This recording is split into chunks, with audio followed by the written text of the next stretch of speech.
Hi, my name's Shawn Shaler. This is my friend Chris Ford, aka The Objective Geek, who looked like he was doing some meditation there during the opening sequence. I wish I would have caught, it's appropriate, actually. Maybe not for this episode, certainly for the next episode, it would have been wildly appropriate.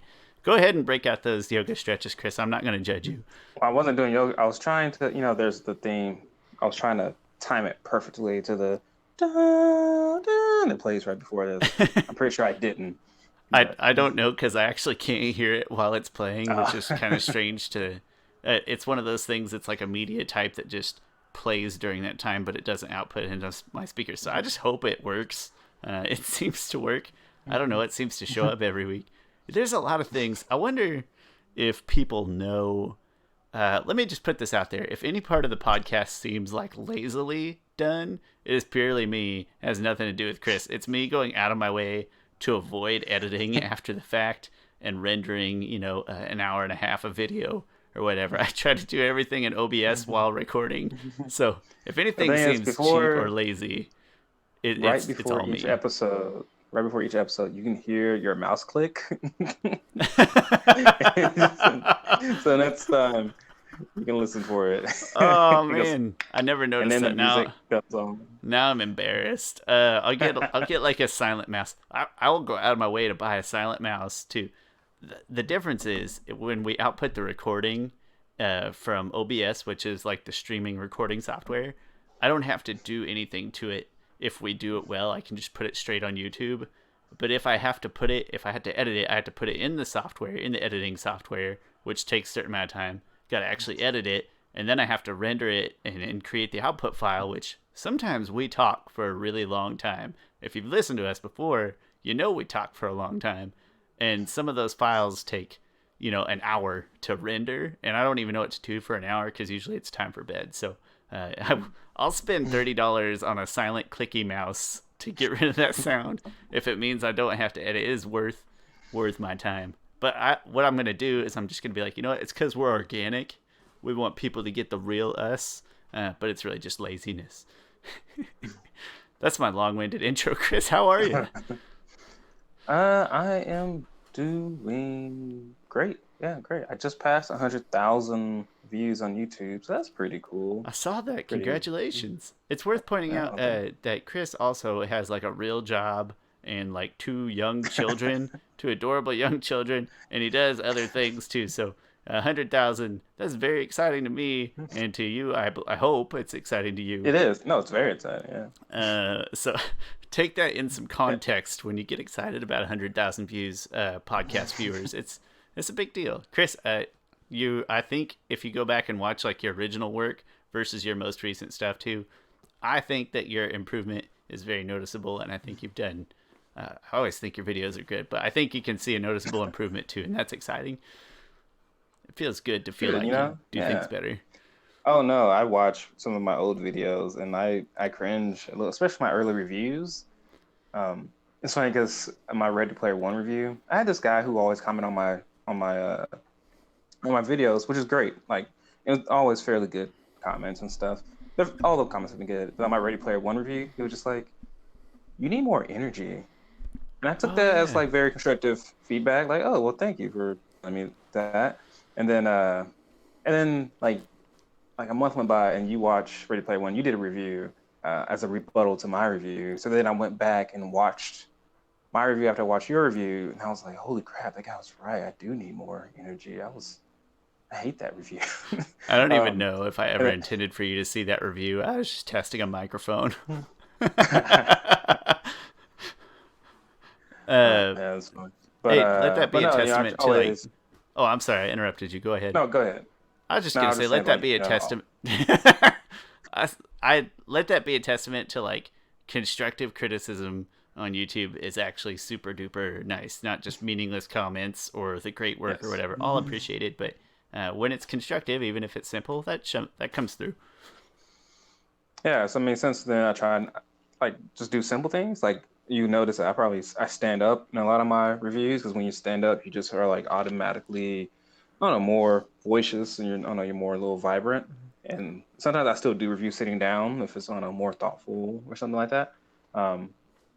But yeah, I don't know, just always trying to get better at editing, which editing is a lot of hard work. Although I love editing a lot of times. It depends on the video. I don't like editing movie reviews because it's just kind of boring. But I do like editing like some of the Avatar videos, some of my meaning and media videos, because those are more like telling a story with editing. It really makes me admire like editors who actually like in film industry and stuff like that. It's like, oh, well, if you put in this music at right this amount of time and you know edit in a certain way, you can just change the whole feel of the video. I'm not that great at it to say, compare myself to that, but I can see how that tool is used effectively and how without it, your videos can kind of suffering some quality. It's But interesting to hear you say that you enjoy editing the meaning and media for more. I would have guessed the other way, but I guess when you think about it, the movie reviews are probably way more dialogue driven, yeah, or not. I guess dialogue versus story, like movie reviews yeah, being a dialogue and the media being a story, a narrative being told. I can see that. yeah. I When it comes to editing movie reviews, it's just like, all right, can I just stop saying something stupid? Just come up with, just say a very cohesive thought. I know you said it, you idiot. You said it. I remember me saying it. Um, but I didn't it's timestamp when I said it, but I know it's in there. yeah, yeah, exactly. When it comes to like those more scripted things, because I write out my script and everything for those reviews. Like it's much, and I record just I just record a voiceover for that. And so that's a little easier because I'm like, oh, well, it's a lot easier for me to say words off of a piece of paper than just saying words into a camera off a few bullet points. But anyway, long story short is that I like editing certain things, and I put a lot of work into YouTube. I put a lot of work into a lot of hobbies that make me no money at all, but that's fine because I have fun doing it. I would say hobbies. It's purely a passion project. Your hobby that makes you money is your day job, fortunately or unfortunately. That's Well, hey, true. congratulations on the 100,000 views. I probably have like a grand total of, I don't know, like 15 YouTube videos and maybe a grand total of 1,000 views. Just maybe Eh. that might be. Unless we conglomerate all of the podcasts and I get to share those with you, Oh, okay, then yeah. then Rise of Kyoshi was I'll like bump it up. Rise of Kyoshi. We have like that spoiler review. It's like 2,000 there. Or Boom! which avatar Just is the doubled best? my view That's count. like at least I think that who's the best avatar one we did has like 1,500, 2,000. So yeah, so I'll be willing to share in that. Although now that takes away my. I have No. 102,000 now. It's So 100% both ways. We don't have to split them down the middle. oh, perfect. It's That's how 100% both teamwork ways. works. In here, at least. In reality, Yes. it's on your channel. But that, let's be real. That's the best place for him. Hey, I'm the most proud of any video we did. I'm probably the most proud of the Kyoshi review, just because it was really cool to go so in depth with a bigger piece of material. I mean, that'd be Yeah. like talking through a whole season of Avatar or something like. It'd be crazy. So, I really enjoyed Yeah. that, and I'm glad that so many people watched it. That made me. I don't know. It's very gratifying. But yeah, that's enough mushy intro stuff there. I think getting myself all worked up here. Oh, sorry, I didn't mean to get out of the thing. Don't look at my desktop. Take Spoilers. a peek behind the curtain. Spoilers. There. I don't know why I went. Man, now I feel silly. Hey, there's the Earth King, which, by the way, brings us to this episode, which is episode 38, the Earth King. We already talked about some Chris's latest works. No, we didn't. Chris, what have you done lately? Now I'm just trying to skip Avatar. things. Yeah, you are, you lazy bum. Well, Um, I'd say I'm going to edit that out, but I'm not going to edit that out. no. Avatar related things. My latest video is the 10 things Netflix live action show could do to improve on the perfection that was the original. Which I get it. I know by definition you can't improve on perfection. It's just just a way with words. Um, but I really enjoyed doing that video. More than anything, I really enjoy a lot of the responses, a lot of comments on there, because a lot of people chimed in with what they think the show could do to be better. Whether they agree with me or not on things, that's fine, because it's all about just having that conversation and that dialogue about that's things that I enjoy the most. So thank you to anyone out there who commented on the video. And any kind of constructive comment is still a positive comment in something like this. Like, it's all people supporting the idea, and that's very exciting. Yeah, like someone disagreed with me about Aang, because I said that, like, Aang's character needs more. Aang doesn't have a great character arc. I think he's a great character. Like, he has a great personality. Yeah, he's very nuanced and everything. But as a character arc, his arc is fairly flat. At least I think so, because his beliefs aren't challenged in a way.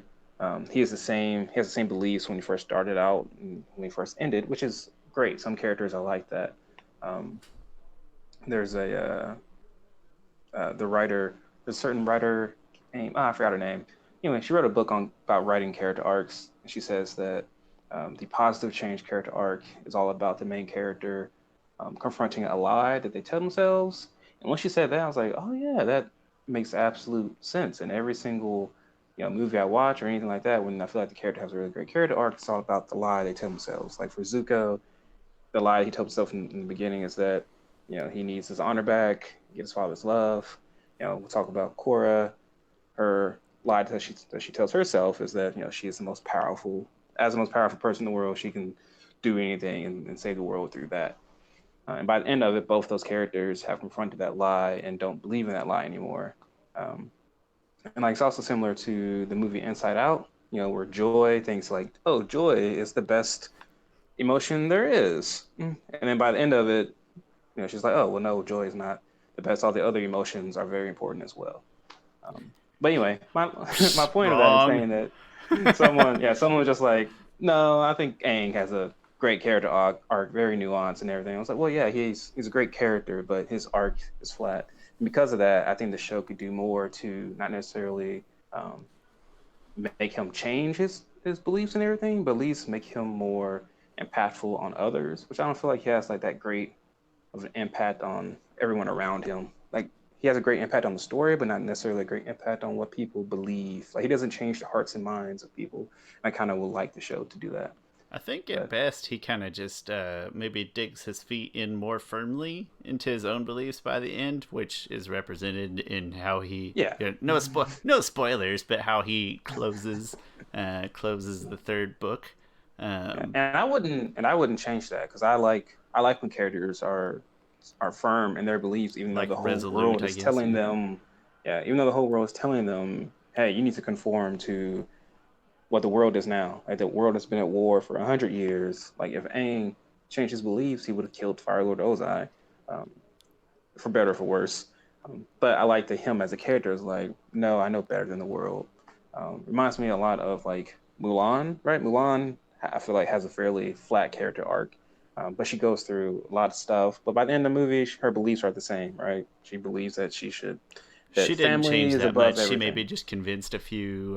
Well, I suppose Mulan was probably more influential in how her beliefs affected other people than Aang. But I think so, right? Like by the end of I think every single character in that movie, except for Mulan, has a character arc. Like her dad, like he's always like honor means everything. Like I don't care about my life; it's all about honor. And at the end of that movie, he goes to Mulan, brings him the physical representations of honor, which is the sword of that big bad guy and the medallion of the emperor, and like he takes it and just throws it to the side, like he hugs his daughter, like you are my one love, the best thing in my life. Pretty much epitomizing honor doesn't mean anything.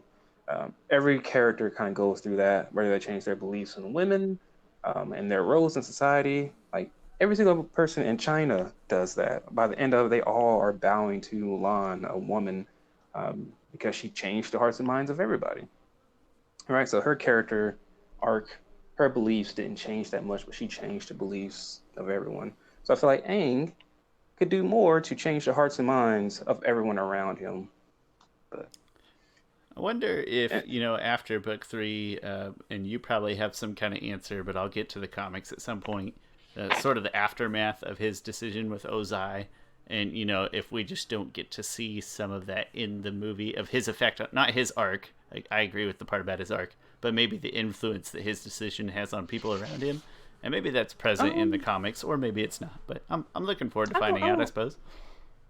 I don't really feel like it is. Like, is everybody just mad at him? Like, man, you should have killed him.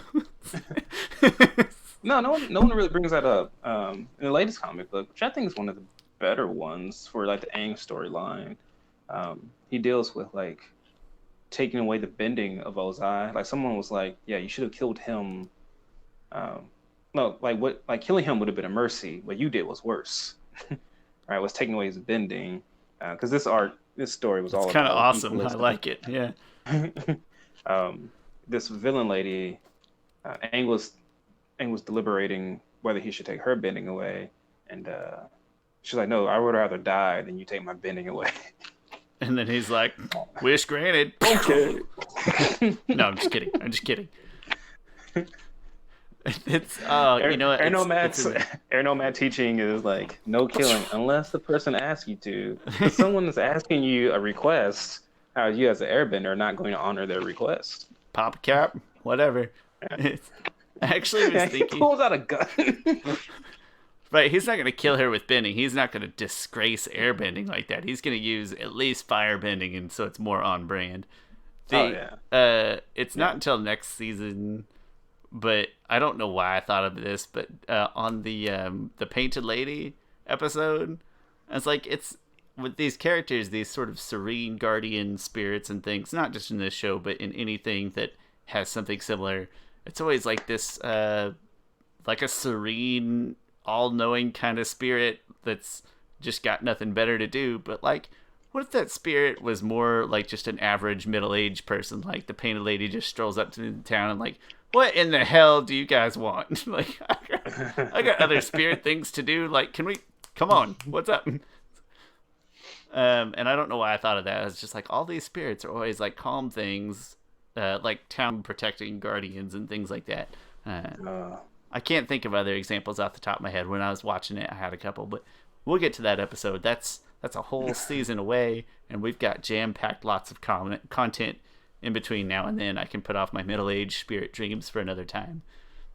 I will. The only other note I have is that we've got some show format changes in the works that we're going to test. They're not permanent changes. Want to try something, but I'm going to leave you on a cliffhanger. We'll talk about that next time. Actually, let's save it. I'm a cliffhanger, because next time lead into that. Another John No. That's too. What does he say?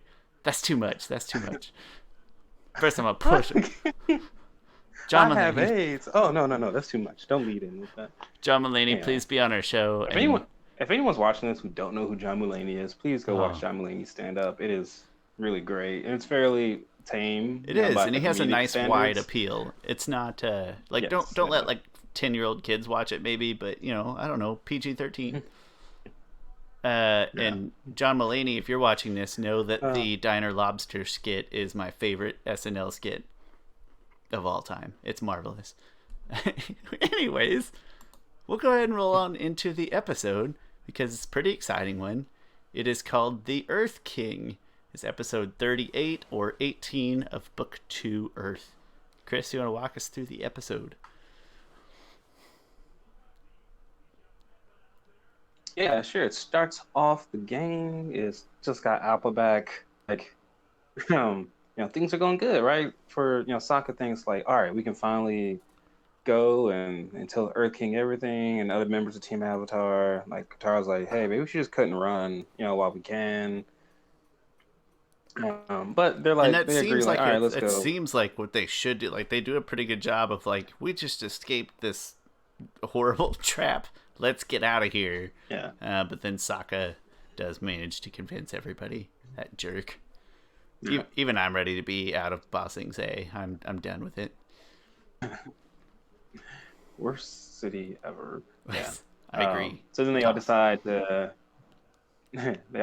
go to the Earth Kingdom Palace, which I absolutely love this scene. It is pretty good scene. It is. Yeah. And I watched the commentary on it. Like they're so right about it. How this feels like it shows how far everyone has grown in their powers. It's kind of like they were saying, like, it's kind of like these superheroes versus all these just henchmen. Like they're nowhere near on the level of these kids. Innocent henchies, though. Innocent ones. Like, just doing their Yes. job kind of Yes. henchies. Yeah. Yeah. But gosh, like even when it first, every single moment in this is just really cool. Like Aang, like he sees a big boulder coming at him on Appa, he just like bends it away. Um, and I love like they're so weirdly ruthless to these people, and they're apologizing as they're going on, like completely destroying them. That's my favorite Uh, part, is the fact they're like kind of casually, well, they're making it look casual and easy, but it's not. He mentions very ruthless. They're just yeah. demolishing their way up to the castle, or up to the palace. Is it a castle or a palace? Okay. I'll call it a palace. But Yeah, the whole palace. way they're just sorry. Like, to every single Um, person they bend away. Yeah, and Aang's come a long way in his earthbending too. Like he does some really great earthbending moves. Like I love him and Toph blocking these earth. Like they just like take these random like pillars up to block. And it just visually, it just looks so cool. And then when Katara like she takes like a whole freaking like moat. Yeah, it's a moat. She just like water bends all these guys. No, she grabs them with the water, puts them down in the moat, and Aang right behind her like freezes the water, freezes them shut there. And one of my favorite moments is Toph is on the like the huge freaking stairs. I just love this visually. Like there's things flying at her. She just she flattens the stairs. It just and then they go up there. Like this scene is just it's an amazing scene. It's like a fight scene, but not like, I don't know. It's a very unique fight scene. It is. It's unlike any other fight scene. Let's put it that way. Yeah, yeah. And then finally they get to the Earth King, and Long Feng shows up. He says like these people are here to uh, here they're part of some coup to take you over. Me and my people have been tracking this these people for a long time now. I Ugh, love the moment that Long Feng Aang is such a was like, jerk. And he's not even like, yeah, his motives are so like childish. Like, I want to rule the city, but secretly, like, I don't know. He's kind of lame. yeah. But Um, I hate him, and that's the intention. So I suppose mission accomplished. yeah, I love the moment. So they arrest them all, and then Long Feng says, "Take the Avatar and his friends and lock them up." And he goes, "Oh, the Avatar," and like takes his hand out. He undoes the handcuffs so easily. Gosh, I love how Airbenders for some reason always just take off their handcuffs. I mean, it also is to show like, hey, yeah, you have me locked up, but I'm purposely locked up, He's and not there's really more concerned trust in about that it. way. Yeah. Yeah. And then they prove, the Earth King, who I think looks like Stephen Colbert for some reason. Yeah, I can get on board with. Although he's got a ponytail, right? So like Stephen It's Colbert, hard to tell. little more Yeah. tan and a little longer hair. I can see that. I can get on Yeah. board. Yeah. Um, Jeez, what the heck is that? The Earth King doesn't necessarily think that they're telling the truth, and they finally prove it by Appa's bite mark on Long Fei's They foot. try to prove it And that he then I doesn't. love this He reaction says it's an here. unfortunate birthmark. Long Feng. Uh, Yeah. he doesn't. The Earth King Yeah, but I doesn't think take that way, right? They got to go show him. What do they show him? yeah, yeah. The wall or I think he something? believes that Appa he believes that Appa did bite him, but that still doesn't prove You're everything right. else You're about the right. war and stuff. They like show Um, him the tooth shape, and he's like, that yeah. doesn't prove that. Okay, I remember now. You're right. I love this. I love this interaction though. He's like he sees the footprint or the bite mark and goes, "That proves it." And Team Avatar goes, "Yay!" And then he goes, "But that still doesn't mean I believe you." And they go, "Ah." And it says, "But I'm open to investigating this." And like, there's like a very muted noise. Yeah. Yeah. Oh, that is great. Bosco So seems to like it, then, like when he doesn't trust Aang right at first or whatever, yeah, when Long yeah. Feng's arguing against Aang, and then Bosco like goes up to Aang and licks him or is playing with him or something. It's like, all right, well that's good Yeah. enough rationale to hear him out. Hashtag King Logic. Yeah. No, so then they first go and visit the Lake Lao guy, but the Dali has destroyed it at this point to cover up the evidence. And he still is like, well, I don't. Of course, that's convenient for you all, so I don't believe you. And then Aang promises he can take a ride on Appa to the next place. So they go and see the drill. And then once they see the drill, he's like, oh, yeah, this isn't good. And then Long Fei comes up and he tries to explain. It's like, oh, this is just a construction project. Well, what is this Fire Nation insignia on here? Well, we can't we can't make this domestically. Like it's one of those things of like you have to like put down your own country to to form this lie. Long Feng, you a coward, man. Yeah, the citizens of Earth Kingdom would probably be the man. That wouldn't be the best. The Fire Nation does have the best technology. They're the most tech forward. But that also makes the most sense of how like the Earth Kingdom. I don't know. I'm like fire powers things. I don't know. It makes sense. Yes. Whatever. I think that's the biggest thing. The fire of itself, can like you said, can if you start a fire, it can self-sustain power something else. Whereas like even airbenders or waterbenders would have to keep pumping air or water through something. I don't know.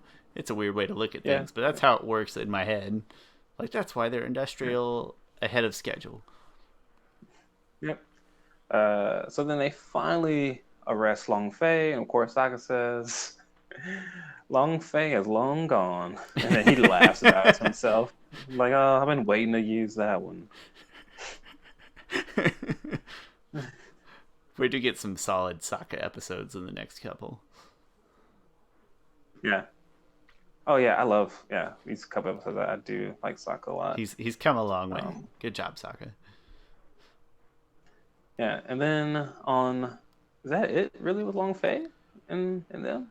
Oh, so yeah, there's a little bit more with Long Fei arc, but yeah, I think even within this episode, by the end of it, the Dai Li, which visually wise, they do a really good job of showing, of painting the picture here. The Dai Li agent like slips him his food, but like it's like really gourmet food, right? If he was a real prisoner, it would just be a slop.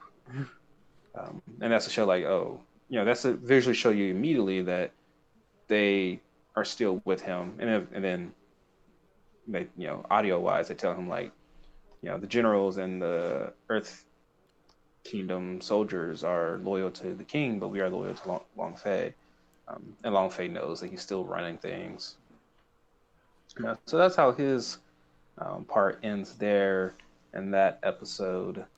And on the flip side of this, we have Zuko going through some things. He's going through the metamorphosis that Iroh tells him. He first falls sick with a fever and everything because he doesn't feel good after letting Appa loose. And I love how Iroh is kind of narrating this because Zuko really doesn't have much lines at all throughout this part. And it's actually a really quick subplot too. Like it's spanned out over a few scenes, I guess, but it's actually a pretty small subplot in terms of like time distribution. Yeah, I think so. Yeah, it's funny how these last couple episodes like hasn't been that much Zuko, but there's been a lot of Zuko character movement within his arc. Even though, he hasn't been in these episodes that much, probably 20 to 30% of the time has been. I think that's a fair guess, but like high impact character development. Yeah. And I love how Iroh says, you are going through such a change in yourself. You're going through a metamorphosis. I'm familiar with it, so that must mean that Iroh went through his own metamorphosis. Because Iroh wasn't, he wasn't a good person before necessarily. He had some type of kind heart in him, but he was, as a creator said, he was a fierce general. Which is interesting to think that he now has a tea shop. And by the end of the show, he has a tea shop in Ba Sing Se. And he's out as General Iroh, Like if this was like real life, he would not be invited to not only invited to the city, but actually own a tea shop. Like his war that he did only what 5 years ago?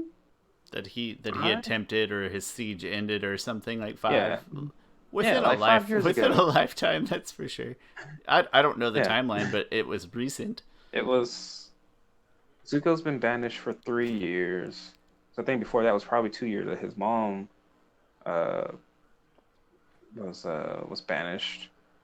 And so I think it's only been like 5 years, right? So Sounds accurate. um so yeah, so oh wait, no. Yeah, yeah.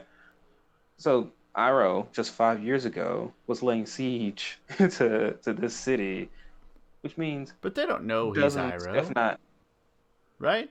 I think people know he's Iroh. Like remember when he was when they call him in that first episode, Winter Solstice Part 1, the Earth Kingdom general was like, "Oh, you're General Iroh. Like we had to cut your arms off and stuff like that." Like they knew who he was, and they were fairly, I think, low people in the Earth Kingdom.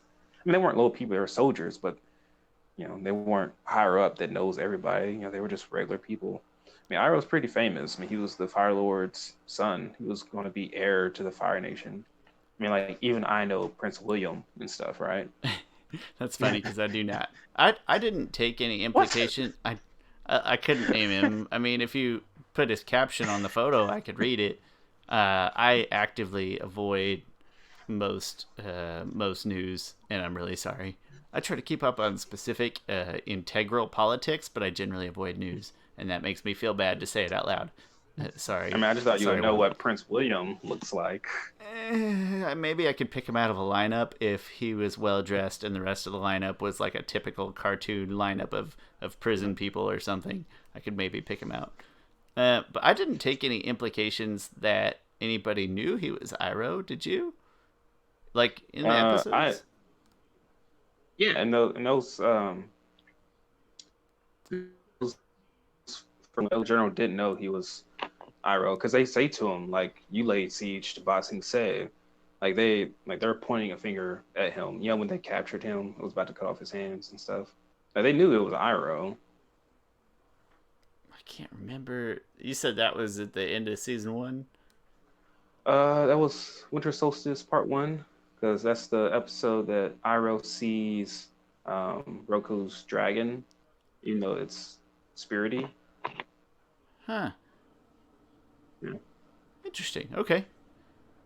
But well, it's something I didn't get. But I'm pretty oblivious to things like that, so whatever. Or not oblivious in this case, totally forgetful, but I'm also oblivious. But yeah, he's making his way up the Ba Sing Se ranks, which is impressive for an infamous person. Yeah, I mean, I'm just pretty sure they would not let him. Like that's like letting a war criminal. And he is a war criminal. All right, this stay I would think in the city that he laid siege to just 5 years ago. But it's a show, and I don't think they were worried about that. And even if they would be grateful, oh, well, thanks for saving the city. Also, like, well, thanks 5 years ago when you tried to destroy us, and thanks for failing. Lots of people died, I'm sure. Thanks for failing, loser. But seriously, good fight. Oh yeah, and even Toph knew about Iroh, because when the Earth Kingdom general, and they're attacking with the drill, and he says like, "Oh, this is called Ba Sing Se, not Na Sing Se. No one has ever penetrated our walls." She says, "The Dragon of the West penetrated your walls," and so. That's funny because she knew about Iroh, but then I don't think she recognized him as him when they meet up previously, and then when they meet up again in the near future. Like I don't. Yeah. When they meet up in the future, I think that's full circle. But like when she met him previously, I don't think she had connected those dots. Yeah. No. Yes. Right? Yeah, you're right. Yeah. But I guess when they meet the next time, it's obvious. So obvious a blind person could figure it out. Sorry, Toph. Low-hanging fruit. Yeah, so I don't know how we got on that subject. I don't know either. I'll take the blame. My bad. No, it's fine. Um, oh, I remember. So Iroh's talking to Zuko about how he's going through a metamorphosis and how Iroh went through one himself, and how he'll come out to be a beautiful prince that he knows that he is. And Zuko's, I'm really enjoying. I really enjoyed watching these, even though I feel like this metamorphosis is highly irrelevant to the story. It, yeah, I'll get to it in a couple episodes. Okay. I have feelings. Great. But I love him like seeing himself on the throne, no scar or anything, right? This is kind of what he imagined is what he needed. I love the dragons, like the two dragons. Yeah. There's the blue dragon, which is clearly, Azula tempting him, and then the red dragon. I love how they're talking, but like there's no mouths moving, and it was a great choice animation wise because dragons talking for like a hallucinogenic sequence. Yeah, yeah. And then the Azula dragon is like so freaking daunting. Like, sleep, Prince Zuko, sleep, just like mother. Like, there's some dark stuff. Like, it's just a pretty that terrifying hallucination. Just that sentence of sleep, just like mother, implies that internally, this is what he sees Azula, that she not only is fine with their mother being dead, even though she's not dead. Spoiler. She's fine. I mean, it is. She spoiler, like, she like encourages it, and she encourages her brother to sleep just like their mother. That's just really dark. Even though that's not Azula, but that is Zuko's internal reflection portrayal of Azula. Yeah, well, it's a good thing they get back on good enough terms to go to the damn beach together later. I can't wait to have Jamie on that episode. We probably do, because I despise it and she says it's one of her favorites. So I think if for no other reason than that dichotomy, I think we'll have to ask. And I honestly could do without it. And I like it. That's fine. No, but I actively hate everything about it. So yeah, we'll make that happen. Sorry, I keep thinking of all these future. Shawn, focus on the episode at hand. We got a good episode right here. I gotta focus. Yeah. And Zuko has another one. So he wakes up from that dream, right? And he does. He does. There's a second sequence. He wakes up and he touches his face. He touches his scar. He's like, oh, like there's a moment there of like, oh, this isn't a dream. Like, oh, this isn't a dream. I still have my scar. Like, they keep hitting you over the head with like this scar is a physical representation of Zuko's dishonor. And for some reason this time rewatching Avatar, that hit even more for me. And I've always known about the significance of that physical portrayal of Zuko's what his scar represents. But this time around, for some reason, just you just watch things, and this time around, this really stood out. And then his next hallucination is him waking up, and they do this very slightly, right? He wakes up, you only see him from the neck down, shirtless, which I guess Zuko fans like that. He's a well-built kid. Yeah. And I do love this moment because it's just like so an ordinary day in the life, and he like splashes his face and he looks up, scar's gone, he has the avatar, he has Aang's arrow tattooed on him, and then he wakes up again, just really distraught. And it's just really, I just find all of that really interesting, and even though I don't think it's necessary for the story, I still really enjoyed seeing it. It's let's like nice but not integral, maybe something like that. Yeah. Yes. Yeah. I won't argue with it. It's interesting just to, if nothing else, just a glimpse into some of Zuko's inner workings. I think the metamorphosis part is like overdone. Like, just when I say metamorphosis part, I mean literally like calling it a metamorphosis makes it sound like this big deal, and they try to make it that way in the next couple episodes, but in the end it seems a little overblown. But in general, I like seeing Zuko's inner workings. That's pretty cool. Yeah. And they portray it really nice. The best animation in the episode, even not fight sequence aside. It's really good animation in the dream sequences. Mm-hmm. It's just different enough to stand out, I guess. And then the close of the episode is, I guess, the start of another subplot. There's not much to it, but we should at least note it. Is at the very end of the episode. I don't remember how it goes, but something about the Earth King has visitors. They're called the Kyoshi Warriors, and Aang says, "Yeah, those are my friends." And so the Earth King brings them in.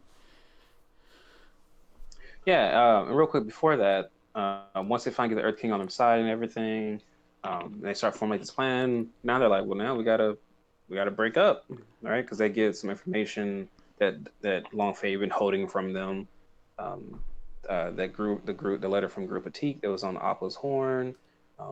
There's a message from Toph's mom saying to meet her somewhere, and then there is just some type of message saying that a certain troop of the Southern Water Tribe will be in like Chameleon Bay. So now it's like, oh well, now Team Avatar has to split up and go do these things, which is like so sad. Like they finally got the group all back together, and now they have to split up. And then right as they're leaving, oh, we forgot to mention this part. Aang is trying to tell Katara that he loves her. That breaks my heart. Poor kid can't catch a break. He finally musters up the courage. That's funny. That's what they said on the commentary. They're like, Aang, yeah, we've been there, buddy. Most of us have been there, man. We're sorry. Not me. I've never been close to telling a girl how I felt about her because that would require me to put myself out there. And I mean, I did it eventually. I was gonna say, aren't you married?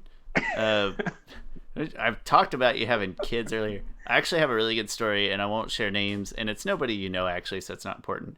But she was talking about the first time that her soon-to-be husband said, "I love you," and she's like, I wasn't very good at that age at, like, dealing with my emotions, and she said, I chose to respond, "Ditto." It's like, I don't know if that is worse or better than like and I like spending time with you. Like, I don't know which one's worse, but ditto is. I think ditto's better. Do you think that? Because if you mean it, it's good. Yeah. But I laughed really hard, and it turned out she was actually like seriously not grieving about it. It's been a long time, but I felt bad for it. It wasn't a funny story. It was a real one. And my laughing was poorly timed. But for some reason, when you told me that it's not a funny story, it made it funnier.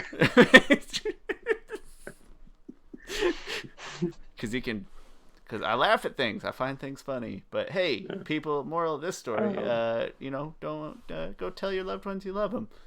Yeah. But don't be creepy. Yeah. But then Team Avatar split up. But right before this, Katara gives Aang a kiss goodbye. Right. Mm-hmm. Like, man, if I was Aang, I'm like, whew, that was a kiss of I mean, as a not like Katara or anything, just as a kid who, if you got any type of type of like mushy stuff, yeah, from your crush, like that's big. That makes your whole freaking year. It's not like a peck either. Like, it's a good kiss. Yeah, there was some. Yeah, there was. She held it for a minute. I'm gonna say a good, like a full second, like maybe not multiple seconds, but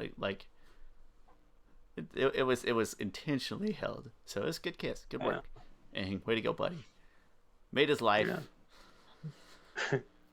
Yeah. So then they split up, and then I think, when is this? I think this happens in the next episode. Yeah, I believe so. When I just kind of watched them all together. Anyway. Yeah, so by the end, these last three are going to lump together just a little bit, I think. But I do think it ends. Yes, it ends with the Kyoshi Warriors right as they're leaving, saying the Kyoshi Warriors are here, and then Sokka says to him, Kyoshi Warriors are great, fierce, female warriors. They're our friends. They can be trusted. I think it's an interesting statement from Sokka because when Sokka first met them, he would not say that, right? Sokka was like very misogynistic in the first couple episodes, and he's grown a lot. Way to go, I think, Sokka. when it You're comes to doing that. big things, buddy. We're proud of you. Yeah. I mean, if you get your butt kicked enough by girls, it will happen. I mean, you think about Azula's people, Ty Lee, May, Azula, like he's seen Katara, Toph, all these girls put him in his place. Like But Suki. Suki being the most important because Suki is a non-bender. Like that's Yeah. probably the most I mean, internally impactful to Sokka, I think. The most important for his development. yeah. He has been humbled, to say the least. Time and time again. Yeah. One of these days, I'm gonna do a video on Sokka. I think I'll do it on Sokka and Zuko because I find a lot of similarities between the two characters. You're gonna inspire a lot of ships, a lot of fan ships. I know. It's gonna be funny. Oh. That definitely does happen in this episode. The very end of the episode, we get to see that it is Azula, and May and Ty Lee. And we also know from the previous The Appa's Lost Days episode that they ran across the Kyoshi warriors. And I think it's supposed to be implied that the Kyoshi warriors get away, like, get away safely or whatever. Like, I don't think we're supposed to think they're dead or anything. But they have definitely been massacred and had their outfits stolen. Yeah, the interesting thing about that is that I never thought about it at all. I never thought about what happened to them at this point. I didn't think about what happened to the Kyoshi warriors until Azula, threatened Sokka in the Day of Black Sun of like, oh, my favorite prisoner used to mention you in such an Azula manner.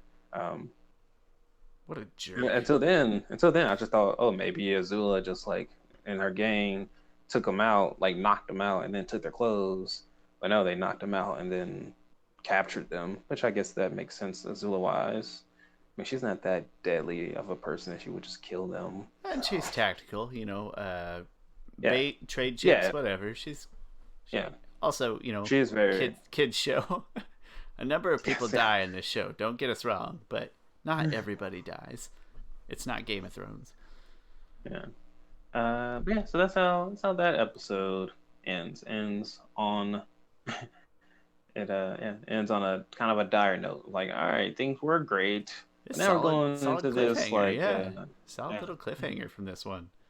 And maybe it's worth pointing out, like, it is a cliffhanger. The next two episodes don't go together, and we'll record them separately, unlike the previous finale, which was like a 2-episode deal, and the last finale, which was it 4 episodes or 4 something? episodes. Yeah. Really, I think it's 3. But the next two, they don't go together, but it really does all kind of run together in like a big finale from here on out. It feels like they could be together. So in a way, this is a nice, interesting cliffhanger to a bigger finale, so to speak. Yeah, and really, I think all these episodes have just really ran together. All the really since the library, I feel like all these episodes are just continually on top of each other. I guess except for Tales of Ba Sing Se. But still, it's supposed to kind of be an outlier, though, right? It's structured. Yeah. I agree entirely. It's a really thorough story arc that runs together in a good way. I think that's a good sign. I would say, especially, which is like one of those. Go ahead. It's like one of those things that we're talking about in our group discussion about which season is better, and I think I brought between season 2 and season 3, and I'm not sure which one is better, which is surprising because usually I have pretty hard opinions about things. But I see the merit in season 3, in season 2, and that like it is more of a continuing story arc and narrative, while I do feel like season 3 is more filler in there. I see myself taking a middle stance there, because when you say there's a lot of fillers in season 3, I really do agree. And now that we're talking about season 2, I hadn't really thought about it properly, but I agree that it's a very solid story arc. But I think I can't agree enough on there is some weird filler in season 3 that I think stand alone as okay episodes, but they are unnecessary or could be placed anywhere. You can't really say that about most of these episodes that we've just seen in a row. But I would also still I probably will still air in season 3 for sheer impact, and that there's a number of these episodes that, like, as a full storyline, I maintain it's just not as important of a storyline. So like, I'll probably end up in a middle ground, but I do agree that these all do run together really well, and you can't really pick too many and say, well, this could be anywhere, everywhere. We say that a lot, but there's a string of, like, I don't know, probably 12 or 13 out of the past 15 episodes that are really, I don't know, one after the other fit really tight. Mm-hmm. Especially this one and the previous one, and then, like I said, the next two, they all just blend together a little bit. So I'd say that's a good sign, a sign of good storytelling. Yeah. Let's get to some ratings. Yeah, but that's the episode. All right. Let's start with yours, as always. So, audio visual, only gave this an 8. That's interesting. You say that like we did this like an hour ago. I gave audio visual an 8? I thought I gave story an 8. Maybe I did. Did I get them mixed up? Here, let me. You go ahead and talk. Tell me what you would give it, and I'll check my phone really quick to confirm. I feel like I gave audio visual like a 9 because of that first action sequence. It's possible. I'm certainly capable of missing things up. No. Chris, you did them out of order. That's why. Okay. Okay, that's all right. I'll fix these. We will have to guesstimate on your average. That's fine. You are correct. Audiovisual should be a 9, and spoiler alert, story should be 8. I had them flip flopped. Okay, that's fine. I should read. Actually, my bad. The thing is, we do this all the time when I send you these. I think I always send it with story first because that's how I approach my movie reviews, with the story. Which is probably the most intelligent way to approach it. Man, there's no intelligent way to do it. But anyway, audiovisual gave it a 9. All because just use your imagination. Audiovisual gave it a 9. Really because of that first freaking action sequence that I just love so much, that I explained earlier in the episode. Story gets an 8. There's a lot of good stuff here. And really, I think it just does a really good job of moving the plot. So memorable gets a... What does memorable get? They can get a 9. Yeah, because of that first action sequence. I can watch that action sequence on a loop for a while. It's just so freaking good. And I forgot to mention story-wise, I liked all the stuff with Zuko and everything. So that averages out to... It's probably close. It's probably a hair lower given the weight of the story versus the audiovisual. So yeah, maybe an 8.5, give or take. I'll fix it in the official ratings because our top episodes list are so important. I'll make sure it's accurately reflected in our ratings. Actually, the more I'm thinking about it, probably a little harsh on this episode. I don't love it, but just because it's kind of dull, I guess. I know we've got the fight scene at the beginning, but after that, it's a little slow paced. So like audiovisual, we do have a really good fight scene at the beginning. I should have given more credit to the animation and the dream sequence because I really like that. But whatever. Story, again, it's there's not much of a standalone story here. It's sort of a segue into the next story, maybe is a good way to put it. But I do find it pretty memorable. I do often think about the bite mark because it's very comedic and funny, in my opinion. I really like the end when they all have to split up and you get like the Dobby, Long Feng went like all Dobby and stealing the letters. And there's a lot of little things about this episode that I remember frequently and very well, and I find enjoyable. It rounds out to 7.8, so it's a little harsh, but it could also be like a proximity issue, like it's surrounded by so many really good episodes that it doesn't stick out as well to me. So it could be a bias in a bad way infiltrating my ratings. All things considered, 8.2. It might jump to like an 8.1 after we fix those ratings. Yeah. Certainly not a bad episode. I maintain it's just surrounded by some really good ones. Gonna cause some bad weight. Chris, that's the Earth King. We have 2 entire episodes left of this season. Any final thoughts to wrap this episode up? No, I think it served as a good segue, really, to in between the Appa Lost Days episode and really into the finale here. So I think it worked really well as a segue. It does. It connects a lot of dots for the things that are going to come, or sets a lot of things in motion for things to come in a good way. And hey, that's really it. Make sure you tune in next time because we've got some pretty interesting news. Pretty excited to share. But again, I'll try to leave you on a cliffhanger. I want to leave you wanting more, make you want to come back. In the meantime, we are going to go ahead and wrap this one up. My name is Shawn Shaler. This is my friend Chris Ford, aka The Objective Geek. Very happy to be here. Thanks for watching, and tune in again soon. We will see you later.